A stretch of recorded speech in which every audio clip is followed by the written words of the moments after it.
Well, not content with trying to force religion into the European Constitution, now the Catholic Church is interfering in British politics.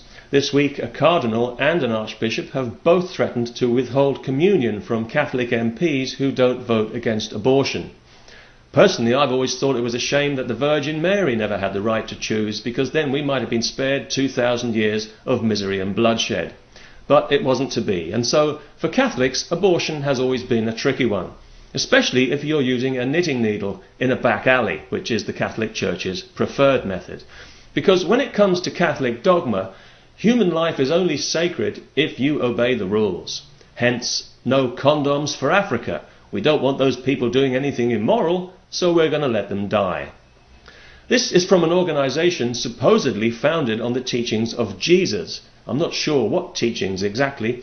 It must be the bit where Jesus talks about living in palaces full of art treasures, protecting paedophiles and collaborating with the Nazis. I haven't actually managed to find that passage myself, but I'm sure it must be in the Gospels somewhere.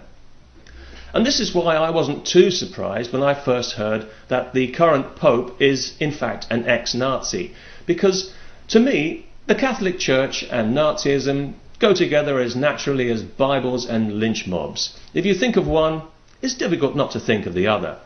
Indeed, I've often thought that it was just bad luck for the Catholic Church that Nazism never became respectable, because they put all their chips on the number of the beast, but it just didn't happen for them.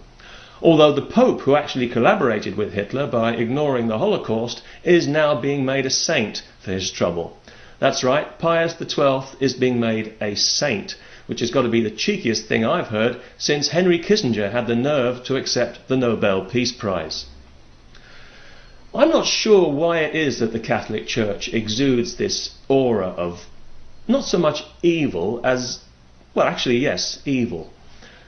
I think this whole celibacy thing has a lot to answer for, because there's got to be so much repressed energy there with nowhere to go. I mean, that's bound to cause a few short circuits.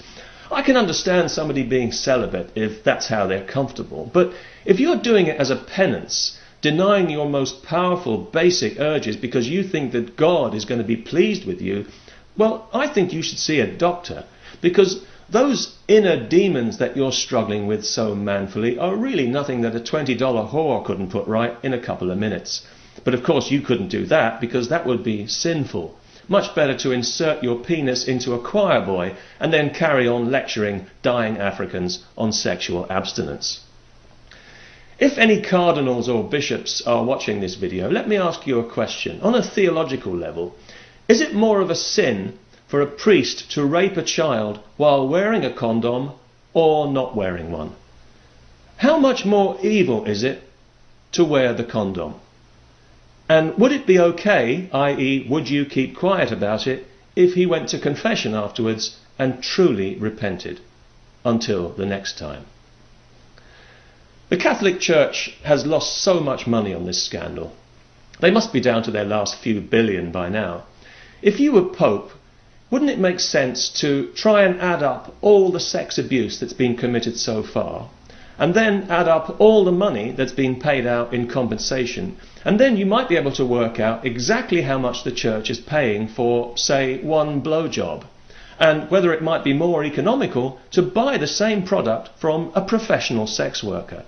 That way you'd be helping to employ somebody in a legitimate occupation, certainly one that's more legitimate than yours is, your holiness, your eminence, your grace. Little word of advice. Clean your own stained glass windows before you start cleaning everybody else's, and then people might take you a little more seriously. Peace.